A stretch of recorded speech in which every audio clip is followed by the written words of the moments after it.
On this Wednesday episode of the Locked On Texans podcast, Cody is in Indy for the Combine. So guess what we're talking about? Today, DeMeco Ryans' press conference, while he says some choice words, so we'll dive into improving the wide receiver unit and more. You are Locked On Texans, your daily Houston Texans podcast, part of the Locked On Podcast Network, your team every day.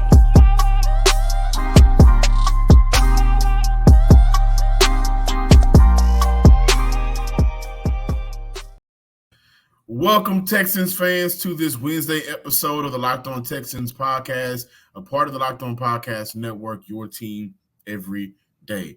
To all of our first-time listeners and viewers, thank you for stopping by. If this is your first time, please subscribe, like, and comment to the Locked On Texans podcast on YouTube and wherever you listen to your podcast. And to all of our returning listeners, thank you for coming back. As Cody and I continue to talk Texans here on this Wednesday, and with Cody landing in Indy this week on Tuesday morning, we got a lot to talk about, right? We look at the safety improvements, right? Dalton Schultz and John Grenard free agency, while the tone and choice words from DeMeco Ryans was, I thought, very telling. We will open up looking at some more comments from DeMeco Ryans as he talked about improving the wide receiver unit. Today's episode is brought to you by FanDuel. Make every moment more. Right now, new customers get $150 in bonus bets with any winning $5 bet. That's $150 in your pocket if your bet wins. Visit FanDuel.com/lockedon. I'm your Texans football analyst, John, some sports guy Hickman, on the other side of that screen in Indianapolis right now. Yes, Sports sir. Illustrated's Houston Texans credentialed media member, Cody Davis. And Cody, I think it's important to just go ahead and let's get started looking at DeMeco Ryans' comments. I thought were very telling for his first press conference. We'll hear from Nick Caserio later today, but I thought he had some great quotes on the first day of the Combine. He mentioned the future of this team, the future of free agent Devin Singletary. And again, his tone was a little bit more pleasant when addressing Devin Singletary's future, stating that he was pleased with Singletary and would love to have him back, compared to Dalton Schultz and John Grenard, where he states we'll see in regards to Grenard, and Dalton did a really nice job in passing game. We'll see what happens in free agency with Dalton. But, you know, we'll talk about that in the second segment. This is kind of a DeMeco Ryans day, right? And I wanted to get started with probably the best quote of the day, I think, in my opinion, which is DeMeco Ryans addressing how he wants to improve the wide receiver group by saying separators.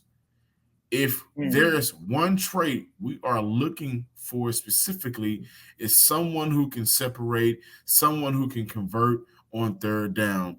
And Cody, that was your question, right? You had an opportunity to, ask DeMeco Ryans that question. So I think what I heard from that was, fit of scheme over name.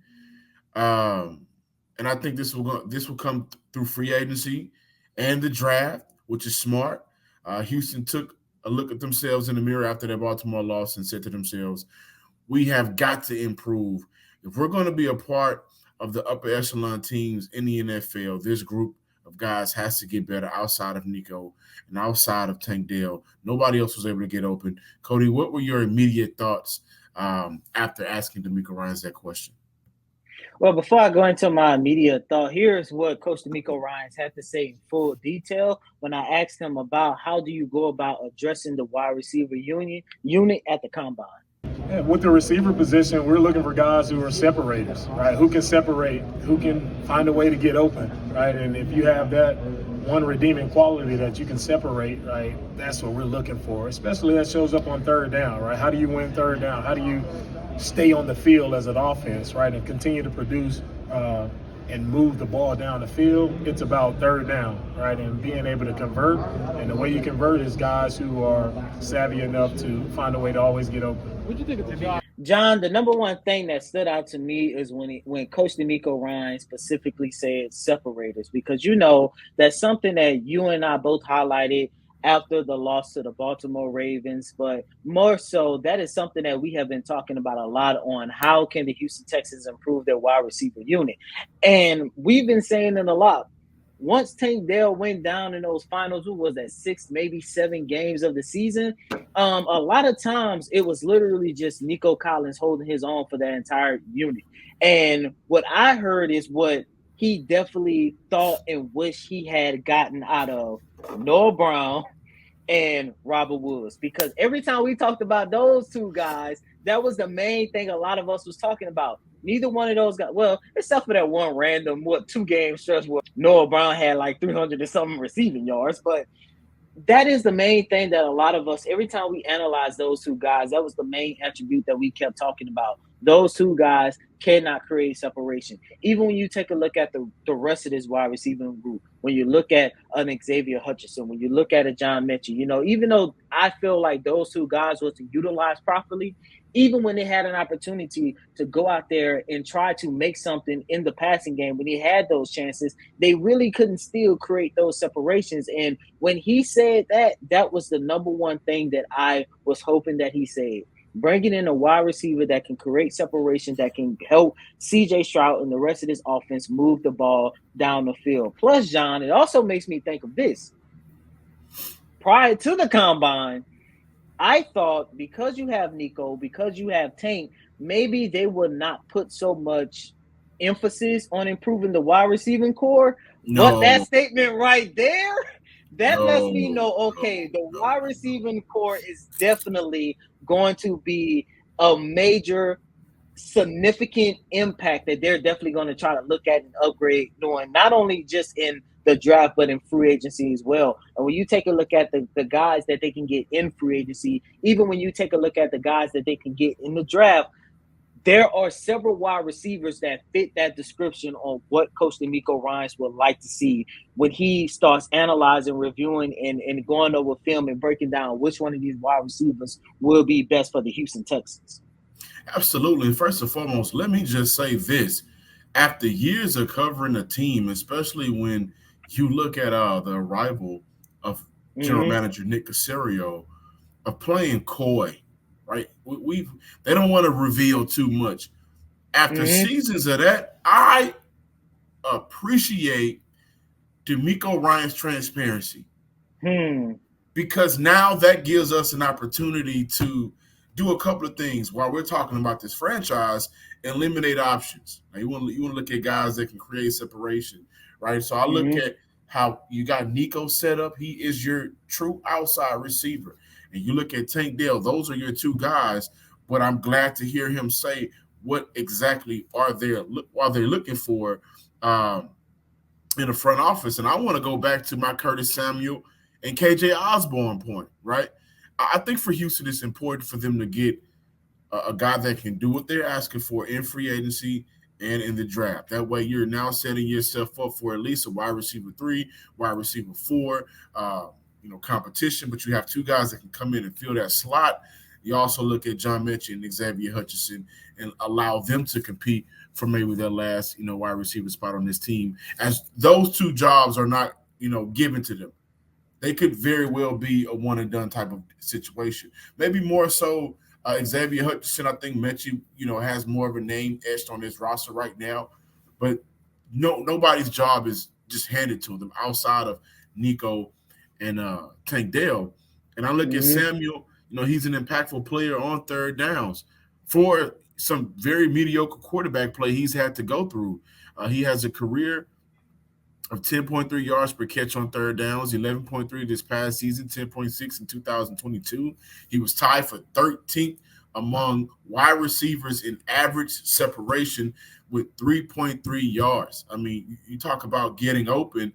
Of all of the other issues that wide receiver group had in Washington, Curtis Samuel was one of the bright spots because he was able to consistently just get open for whoever was at quarterback, whether it was Sam Howell or Brissett. Also with KJ Osborne, 3.3 yards, or 3.3 average yards of separation. Darnell Mooney, 3.1. Houston has vets that can target on the market who will be able to give them and give this offense what D'Amico Ryans is looking for. I also think this should alter how we view some of the upcoming prospects in this year's draft. And I also want to keep in mind Mm-hmm. a presumed release wide receiver, Hunter Winfro, is a name to watch, right? I think he just needs a better opportunity and situation, a breath of fresh air, and who better to do that with than C.J. Stroud. So, any thoughts on like Leggett, McCorley? Those now seem a little bit complicated to imagine them in Houston now compared to guys like Roman Wilson, who was impressive and had an opportunity to be out there at the Senior Bowl. We heard that he was out there and he met with Houston. You look at guys like Troy Franklin out of Oregon, Malik Washington, Virginia, or a lot of y'all guys want me to say it, Lad McCunkey. So I think now it's important to look at prospects that are going to fit the mold. Wide receivers in free agency that are going to fit the mold of what this franchise wants to do now. And I don't know about you guys, and Cody, I don't know about you because this was your question, but to hear a coach give you a concrete answer, not beating around the bush, not have an imagination of an answer where you got to go and pick those thoughts out a little bit. That's why I think this was the quote of the day for DeMeco, because he is setting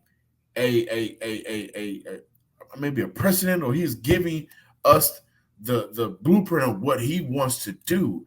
And that Baltimore game was extremely telling. And I think that's what we've been talking about here on the show, just getting guys that can get open. Without Tank, there was no one else. They left Nico out for dead on the island. And he did what he had to do, but nobody else stepped up because they could not just get open. And, going back to your point about, Coach DeMeco Ryans, being very telling of what he wanted. He wasn't just for the wide receivers, but later on in the show, we're going to talk about, how he wants to improve the safety unit. There is one word, just like separation, that I'm looking at. I'm like, okay, he's definitely going to put a lot of emphasis on improving the safety unit as well. Tomorrow, I do want to dive into the D-line as well. By the way, talk about a lot of word salad. We get to speak to Nick Casario tomorrow.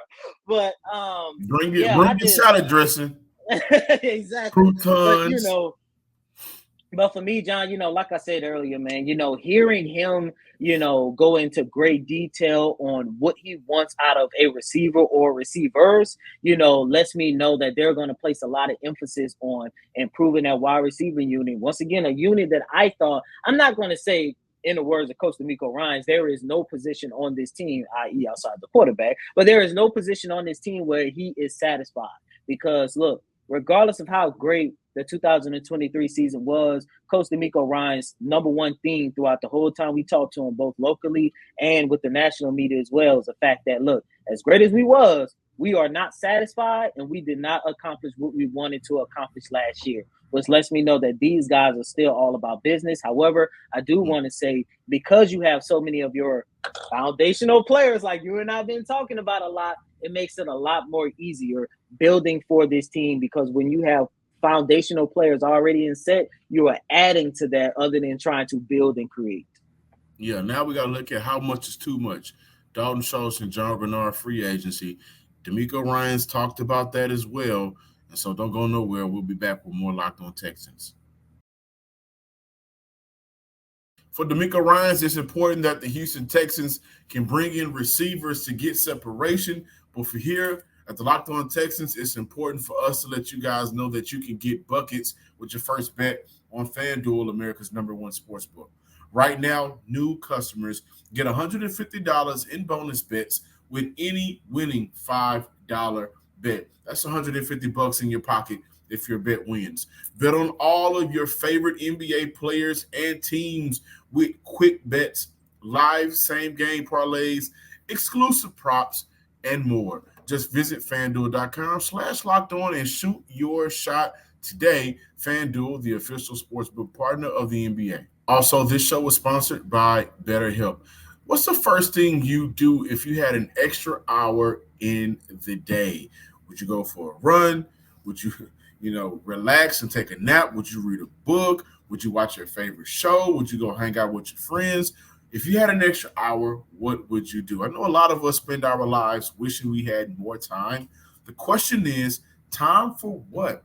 If time was unlimited, how would you use it? The best way to squeeze that special thing into your schedule is to know what's important to you and make it a priority.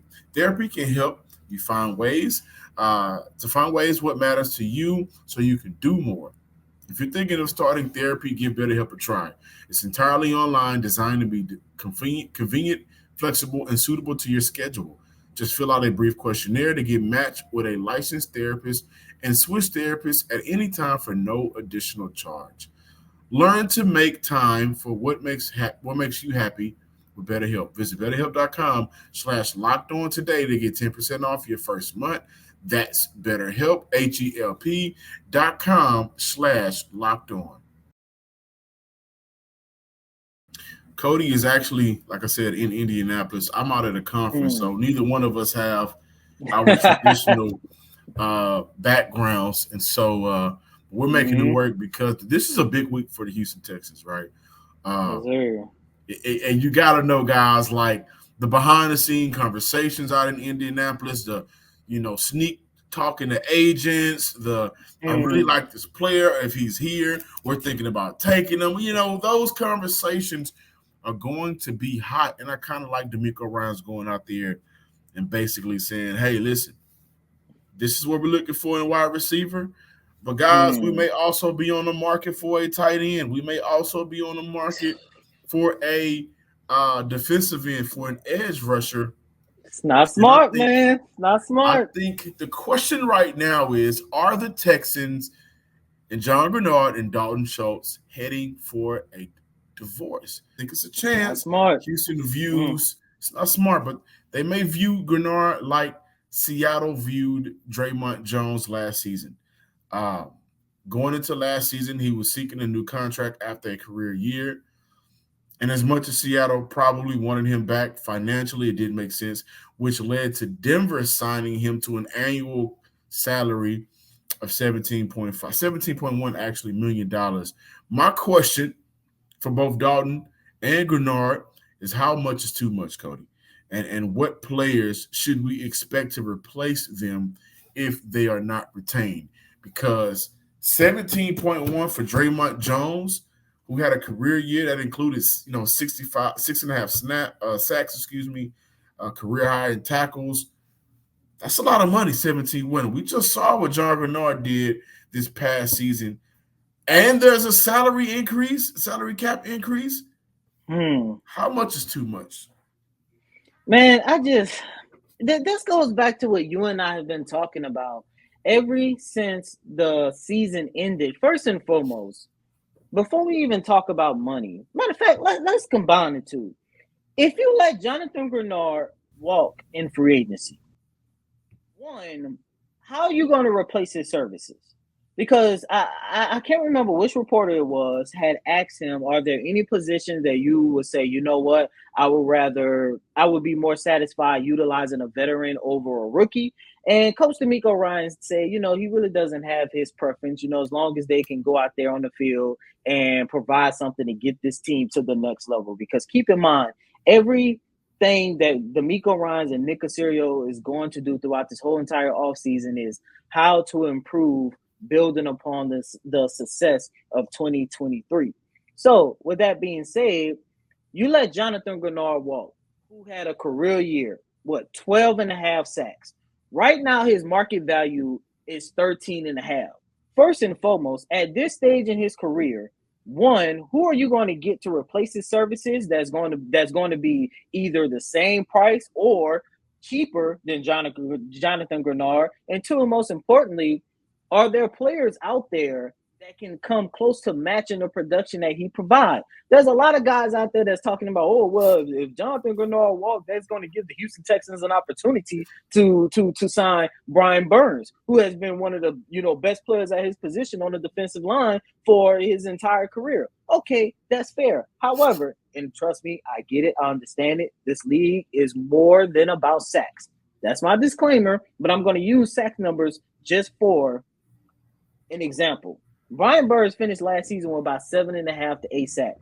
I already told you what John Bernard did. Plus, Brian Burns is going to cost you about 20, 21, 22 million. That's his market value as right now. Really quick, we did our friend at ESPN, DJ Bieniemy, did tweet. He spoke to an NFL executive, and the ballpark range for Grenard right now is upward of $20 million. According to that tweet, and I honestly think that's where we're going to see him at. But the only thing about that is, John, the only negative or the one thing that I would say about re-signing Jonathan Grenard, even if it's at that price, or even if they're hesitant long term, he has to put that production again. And maybe that is what holding, maybe that is going to come down to the final decision, which brings me back to a point that you and I talked about last week. Franchise tag him and go out there and give him an opportunity to see if he can replicate the same production. Because the number one thing with Jonathan Grenard, $20 million. But I would rather give him that franchise tag for $20 million to see if he's going to do it again. And the one thing about JG that we have been talking about a lot ever since he came to Houston has never been his talent. It always been, can he stay healthy? And last year was the first time that he has been fairly healthy. And look, we saw what he was able to do when healthy. So look, to me personally, even if you're going to pay that money for any defensive end, any defensive lineman, I'm still sticking with Jonathan Grenard because like I've been saying here on this show, we see what he's doing on the field, but at the same time, he means a lot to the locker room, a lot to a lot of those young guys. He has already developed a relationship with one of your foundational guys in Will Anderson Jr. Not saying that Will can't do the same thing with anybody that you bring back, but you already got that chemistry and camaraderie. Keep it going. That's like me. That's like you leaving Locked On Texans. I can't just replace you with anybody, We know. It's going to take time. So for me, I just feel like it would be more beneficial for this team to keep JG. And even with Dalton Schultz, man, right now, his market value, let me check. 11.3, and he's the best tight end on the free agency market as of right now. I just look at these two guys, man. You have to get a deal done in order to continue building for the future. And I get it with Dalton Schultz. Maybe you give him a shorter contract, draft his replacement. I think that's something you and I talked about last week as well. But I do not want to see a situation where they lose one of, and they damn sure cannot afford to lose both. I would keep. I'm keeping Grenard. I'm moving on from Dalton Schultz. And here's the thing about moving on from Grenard. Okay, you mentioned production. Who's going to replace their production?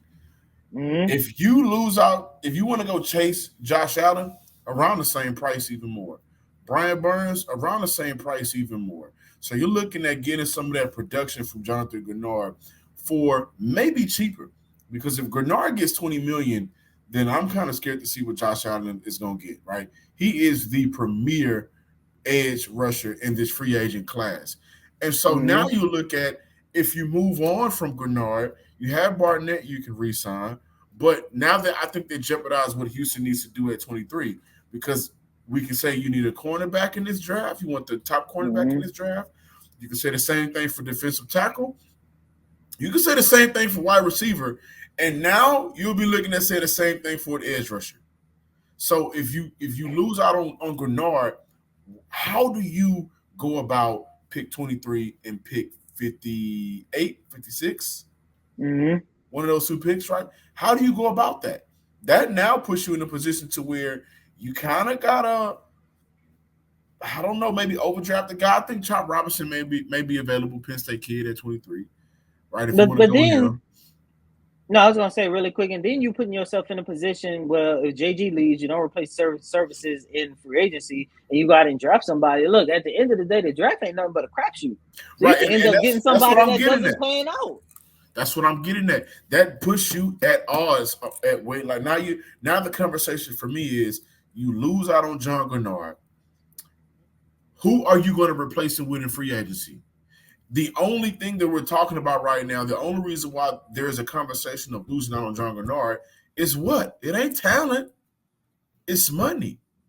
The only talented player who has some talent, who I think has not maximized his full potential while he's been in the league. He has also been through an injury history. So now you look at that. It's Chase Young, talent-wise, former number 1 overall pick.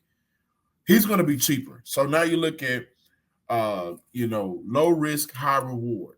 But you're a moving team. You're a team that's moving. So you don't pay Grenard. Are you going to save that money for a Josh Allen? Will that money be saved for Brian Burns, who I don't know if he's going to leave Carolina? Carolina may overpay to keep him. That's where it gets tricky, because if you lose out on him, okay, what do you do at the number 23 overall pick?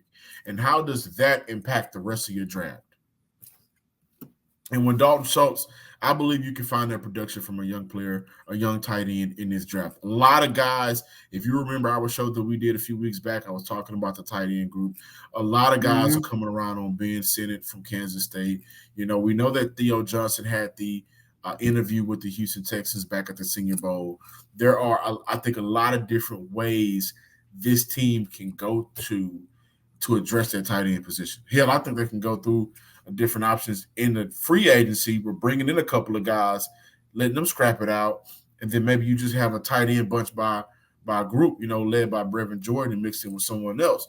They can do that. I think you can find production that Dalton Schultz gave you from one or maybe two more other tight ends. But finding production for John Grenard at a cheaper price, that's going to be hard to do. It's not going to be good, man. Trust me.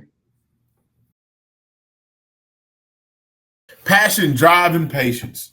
What brings home the winning trophy is also what keeps your ride or die alive. eBay Motors has everything you need to maintain your vehicle and level it up to peak performance, from subchargers, roof racks, exhaust kits, LED lights, and more. Whether you're into speed, power, or style, or all three, eBay Motors has you covered.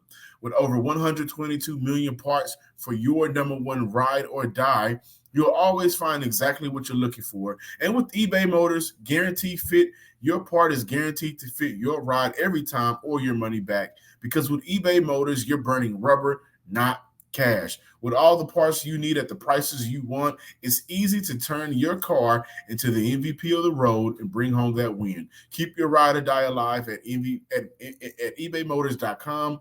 Eligible items only. Exclusions apply. Welcome back in, ladies and gentlemen, to this Wednesday installment of Locked On Texans. And in the first segment, we talked about Coach DeMeco Ryans, how he, kind of opened my eyes and probably a couple other people's eyes that the wide receiving core is definitely going to be a position that the Texans are definitely going to eyes? We got 4 eyes, Cody. 8 teams.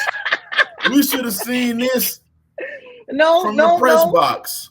I just looked at it from a standpoint that your foundation is set. That's the only way I was looking at it. You have wide receiver 1, you have wide receiver 2.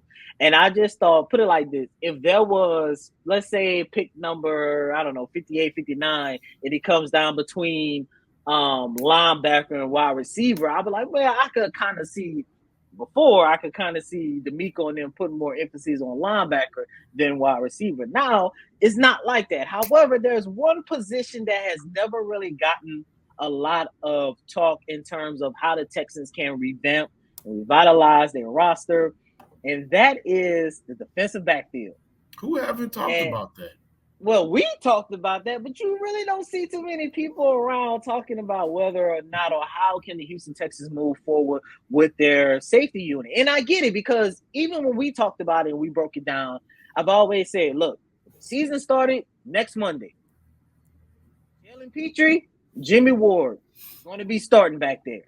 However, they need to make sure they have a contingency plan if one of those, or if not both of those guys, failed to meet expectations for a second consecutive season. On yesterday, I had an opportunity to ask Coach DeMeco Ryans about his evaluation of the safety unit and how can this team improve that group. Yeah, safety, starting off, we got to be healthy there. We had a lot of guys going in and out at safety. Even our last game versus the Ravens, end up with some of our, backup players in there. We just got to find a way to stay healthy at the safety spot and just find a way to stay consistent. So no matter who's back there, it's just being consistent And I think that's the key for us, especially defensively. Our safeties are a very important piece, and I really like to use our safeties a lot. Where pass game, blitzing, those guys are a really integral piece to, I think, that chess match and that game plan that I like to do. So having guys who are smart, instinctive, and guys who can play well in space, that really helps us at the safety position. Thanks. There's two things that Coach DeMeco Ryan said that, in my opinion, I felt was him giving his true evaluation of Jimmy Ward and Jalen Petrie. First and foremost, when he said we need to be healthy, that was Jimmy Ward, because I think that is the main reason why Jimmy was a very big disappointment in the 2023 season. I think if we make a list of the top 5 most disappointing players, Jimmy Ward would probably come in at like number 2 or number 3, because there was so much hype surrounding his signing, and he was coming off of 2 very good years in San Francisco. We saw the growth in the leap that he took once Coach DeMeco Ryans became the DC in San Francisco. So we thought without a shadow of a doubt that he was going to continue that trajectory. However, and I understand that you can't really, you like, injuries is the unfair part about sports. But at the same time, the reality of the situation was his durability, his availability wasn't there for this team, especially in games where they really needed him. And you look at a situation where had he stayed healthy, then maybe we're not having this conversation. But he needs to find a way to work on his body, improve his body, and get healthy. And the second most important thing, consistency. Yeah. And to me, that was for Jalen Petrie. You look at the top 5 most disappointing players of the 2023 season.